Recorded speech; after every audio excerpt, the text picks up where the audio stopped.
Hi guys, ఈరోజు అయితే steel కంపెనీకి వచ్చాను. ఈ స్టీల్ కంపెనీ మొత్తం అడవిలో ఉందండి.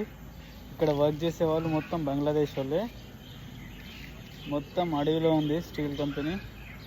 చూడండి, మొత్తం చూపిస్తాను. వీళ్ళకు ఎలాంటి వసతులు ఉండవండి. ఇక్కడ ఎలాంటి వసతులు ఉండవు. ఏమైనా కొనుక్కోవాలంటే చాలా దూరం వెళ్ళాలి వీళ్ళు.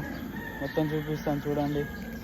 చూస్తున్నారా ఎలాంటి దట్టమైన అడవి ఉందో వెనకాల చూడండి. ఫ్రెండ్ వల్ల మా అమ్మాయి వర్క్ చేస్తాడంట ఇక్కడ. అయితే చూద్దాం వెళ్దాం అంటే వచ్చాను, వాళ్ళతో వచ్చాను నేను. నేను కూడా వస్తానని చెప్పేసి వాళ్ళతో పాటు నేను కూడా వచ్చాను. అండ్ అదేవిధంగా మీకు కూడా చూపిద్దామని చూపిస్తున్నానండి. ఇవన్నీ ఫోక్లీఫ్ అండి.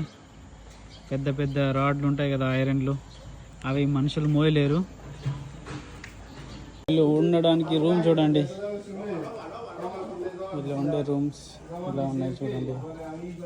అయ్యో, ఎంతమంది పడుకుంటారో ఏమో ఇక్కడ ఒకటే బెడ్ మీద.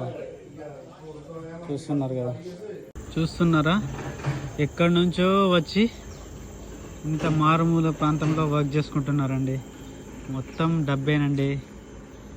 డబ్బు కాక మొత్తం పైసలు ఉంటేనే వాల్యూ కదా ఎవరికైనా. ఆ పైసల కోసం ఇంత దూరం వచ్చి ఈ అడవిలో పని చేసుకుంటున్నారు. ఇక్కడ బంగ్లాదేశ్ వాళ్ళు ఉంటారు మొత్తం.